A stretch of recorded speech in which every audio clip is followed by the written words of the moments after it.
Assalamualaikum Ustaz. Waalaikumsalam. Saya diizinkan poligami. Alhamdulillah. Saya tidak.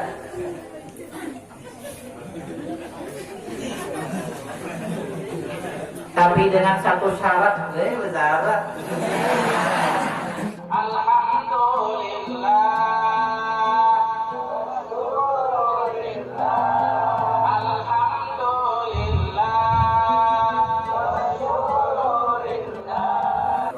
Assalamualaikum. Waalaikumsalam.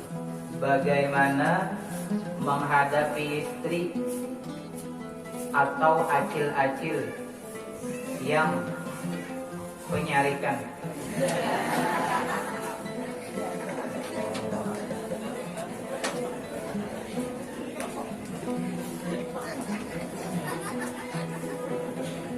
Lawan penganggapan baper, lawan perajuan,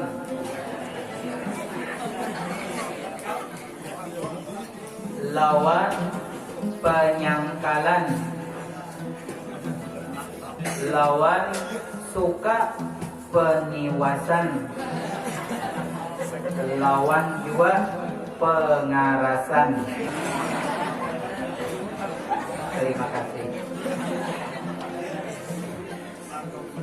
Ini abahnya curhat.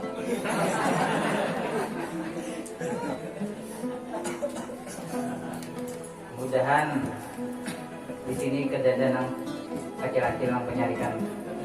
Mudahan di sini kedada laki-laki yang penganggapan. Mudahan di sini kedada yang perajuan, yang penyangkalan, yang peniwasan, yang pengarasan. Mudahan di sini kedada. Dipinanya kedada juga. Bagaimana menghadapi mereka semua? Ini amunnya seorang suami, maka suami harus yang pertama introspeksi diri. Kenapa? Sebab karena kalau istri penyarikan, istri penganggapan, istri perajuan, pasti ada sesuatu kesalahan yang kita lakukan. Introspeksi diri dulu. Satu. Sudah introspeksi diri, ternyata tidak ada kesalahan, berarti satu yang kurang. Apa? Perhatian dan kasih sayang. Beri perhatian yang lebih, beri kasih sayang yang lebih. Perhatian itu pian kadanya harus mandiri setiap saat, kada harus jangannya pian begawi jauh tuh pian harus nih mencet SMS-an setiap saat, kada ada waktu pian duduk berdua pakai sahan. Paham aja lah. Kisahkan kena anu tadi mamanya mah wiu bara tadi nah motong tadi mamanya mah terjerongkok tadi. Sakit banget tadi sih mamanya nak terjerongkok. Bagian lah. Karena inilah sumber sarik dari mana? Dari perasaan. Perasaan yang apa? Perasaan yang sangkal atau perasaan kurang puas. Di situ timbul sarik. Di situ timbul menganggap, di situ timbul merajuk. Dari perasaan hati yang kurang puas lawan orang lain lalu ada sangkal. Kalau puas, jadi introspeksi kan, introspeksi ini untuk istri. Kalau untuk acil-acil gosip, yang penyarikan, penganggapan, perajuan, kayak caranya, jangan diherani. Mungkin kada meherani, sidin sarik-sarik, berarti sidin itu kurang seberapa. Seorang kada heran-heran disarikin, kurang seberapa. Berarti dilakukanlah. Beri kasih sayang, beri perhatian. Cara memberi perhatian, pian duduk santai waktu minuman berkisah pian. Apa istilah bahasanya itu apa? Komunikasi. Berkisah pian, kisah apa? Kisah lucu, kisah sedih kan? Berkisah pian. Nah, itu memberikan perhatian. Amun pian kali bisa berkisah lawan dini, itu bini kinanya ada sedikit merasa kurang perhatian. Cara memberikan kasih sayang dia kadusan merupakan amas, kadusan karena melarang-larang. Ini dasar ditukarakan bini ini kebijakan kadusan melarang-larang ke bapak. Dasar 30 ribuan jadi. Tapi pian memberi, putih membanar bini dia. Bah, nyata sudah semingguan kalau memagut pian aja.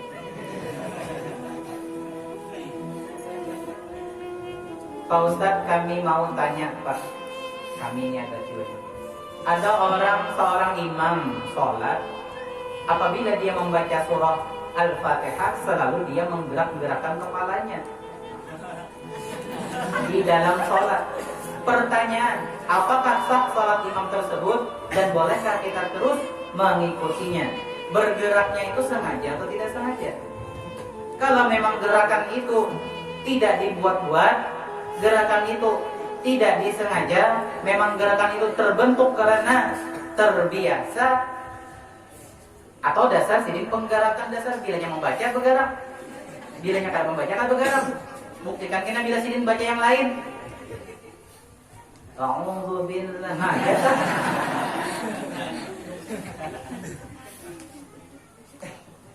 Gerakan yang membatalkan sholat yaitu bergerak dengan sengaja 3 kali berturut-turut. Gerakan 3 kali berturut-turut gitu kan.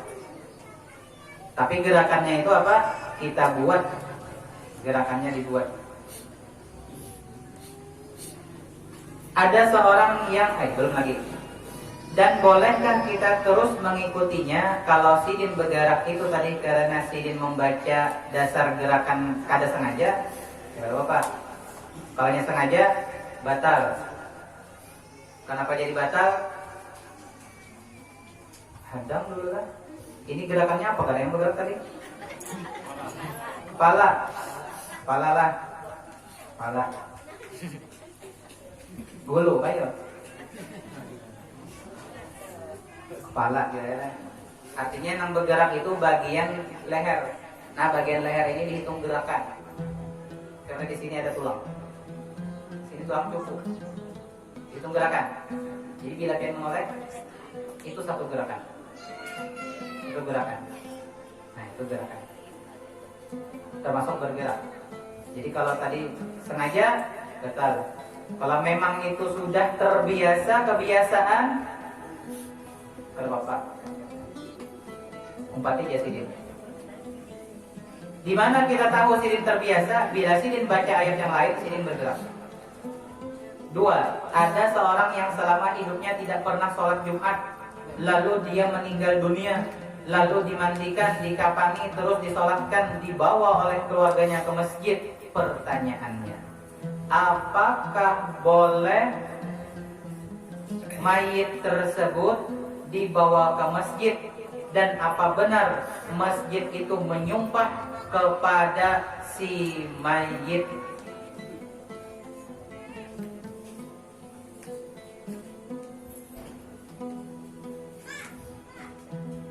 Boleh dibawa ke masjid. Apakah masjid itu menyumpah atau melaknat? Benar, masjid itu melaknat. Kenapa? Sebab karena dia tidak pernah dimasuki. Hak masjid itu didatangi paling tidak setiap Jumat. Masjid punya hak. Kita orang beriman datang ke masjid setiap Jumat untuk sholat Jumat. Lalu kada pernah sholat Jumat, kada pernah ke masjid. Apakah masjid melaknat? Ya, benar, masjid akan melaknat orang yang tidak pernah sholat Jumat. Jadi ini yang sudah meninggal lah. Sudah meninggal. Tapi kalau orang yang masih hidup masuk ke dalam masjid, itu mendapatkan rahmat, mendapatkan doa dari malaikat. Lah, dapat doa dari malaikat.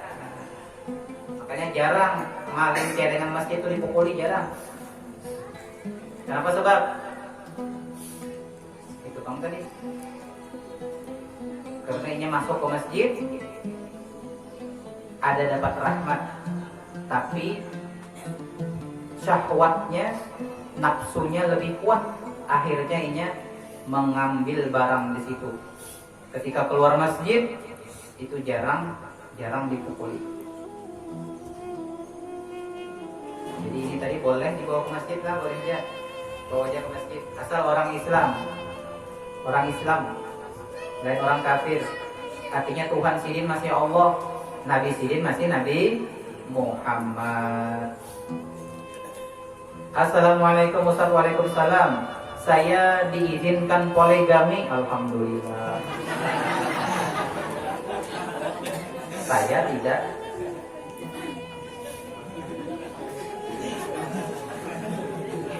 Tapi dengan satu syarat, besar.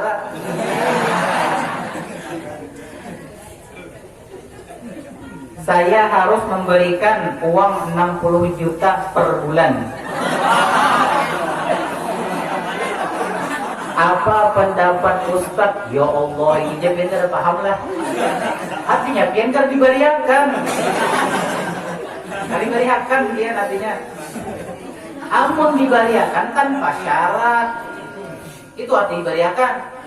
Amun diberiakan tapi bahasa ini kan diberiakan. Mafian peka-peka bang. Kada peka lalu.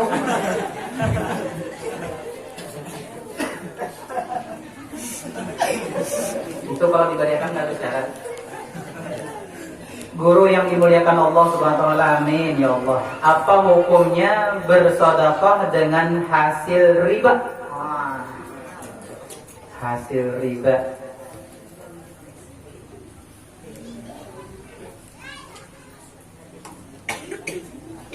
Jelas ya. Yang haqullahu riba wa yurbis shadaqat. Setiap barang haram itu tidak akan menghasilkan pahala. Ibadah dengan hasil yang haram tidak akan ada pahalanya. Jelas ya. Sesuatu yang haram tidak akan menghasilkan pahala. Jadi kada usah disedekahkan uang riba. Tapi sini memberi, ini masalahnya, kita buka masalahnya. Ada orang memberi kita duit, tapi sidin itu apa? Sidin itu ketujuh, apa bahasa kita tuh? Riba lah, memberi riba, rentenir. Riba itu kan rentenir. Tapi sidin mau memberi duit, siapa? Lihati ada kada gawean sidin yang halal? Ada kada gawean sidin yang halal? Ada sidin berjualan apa? Misalnya sidin berjualan kayu misalnya. Atau sidin ada bisi usaha yang dari modal halal. Tapi sidin juga ada bisi usaha rentenir. Ketika memberi duit, kita niatkan duit yang kita ambil itu duit yang halalnya saja. Pian diundang makan, datangi makan. Pian niatkan yang pian makan yang halalnya saja. Selamat. Tapi kalaunya kada gawean sidin yang halal, semuanya haram, jangan. Kalau makan, muntahkan. Kalau diberi, buang. Kalau ditawar. Bagaimana pendapat Ustaz? Ulun sudah punya niat sangat kuat untuk menikah. Wah, mantap. Mana kan orangnya nih?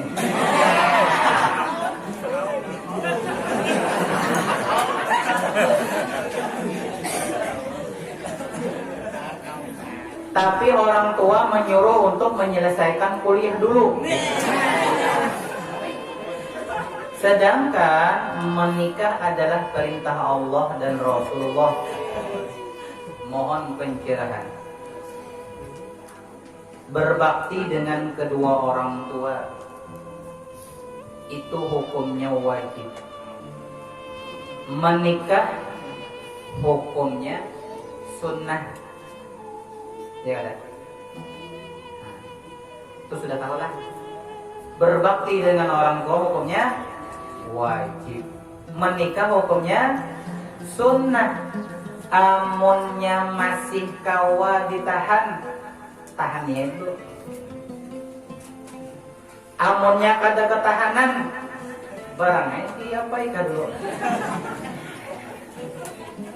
dijeret ke dulu. Bila sudah kada tahan jua, dan ada kuitannya di sini nah. Oh, mamanya abahnya kawin akan nggak? Insya Allah rezekinya itu mengalir aja. Jangan takutan pian, nya kada bisi rezeki. Insya Allah orang yang menikah itu dijamin rezekinya oleh Allah. Insya Allah nyaman mencari gawian. Insya Allah kuliahnya tuntung aja. Jadi kada bapak, anu sudah kada ketahanan, kawinakan. Tapi yang punya masih kau ditahan, turuti bakti kepada orang tua itu lebih baik. Kemudian lagi masih ada dua.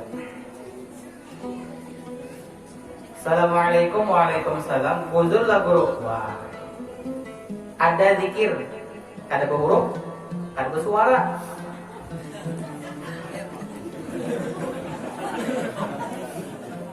Ada zikir, kada berhuruf, kada bersuara. Ada kada? Ada zikirnya kada berhuruf, kada bersuara. Apa itu zikirnya? Nama zikirnya zikir apa? Zikir khafi. Zikir yang samar. Kayak apa cara berzikirnya? Cara berzikirnya ketika kita memandang benda, kita ingat dengan Allah. Lihat pohon, kita ingat pohon itu diciptakan Allah. Ingat Allah. Turun beri contoh yang lain lah. Ini misalnya ngarannya Ahmad. Ini ngarannya Ijah. Ahmad ini lagi jatuh cinta dengan Ijah. Lalu ketika Ahmad melihat baju Ijah berdandai, Ahmad melihat wajah Ijah, Ahmad ingat dengan Ijah. Jangan bajunya, hanya melihat sandalnya sebelah, rasa melihat Ijah, rasa memandang Ijah, selalu teringat dengan Ijah. Itu ngarannya si Ahmad itu berzikir, zikirnya Ijah. Paham lah ya mas? Paham ya lah? Paham ya. Ini betapa mudahan paham nah. Lain Ijah jalan, jangan Ijah, jangan dipaham. Assalamualaikum, waalaikumsalam. Terakhir, bujurlah guru. Apabila kada nikah batin, apabila kada nikah batin, nikahnya kada afdal bujur. Nikah batin itu apa garam? Nikah batin iya pian dalam kelambu. Paham lah pian dalam kelambu.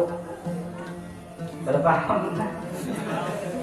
10 sudah enak, sudah paham lagi. Nikah zahir qabil tu nikahaha di mahril madkur sah. Nikah batin iya tak. Goyangan lampu. Assalamualaikum warahmatullahi.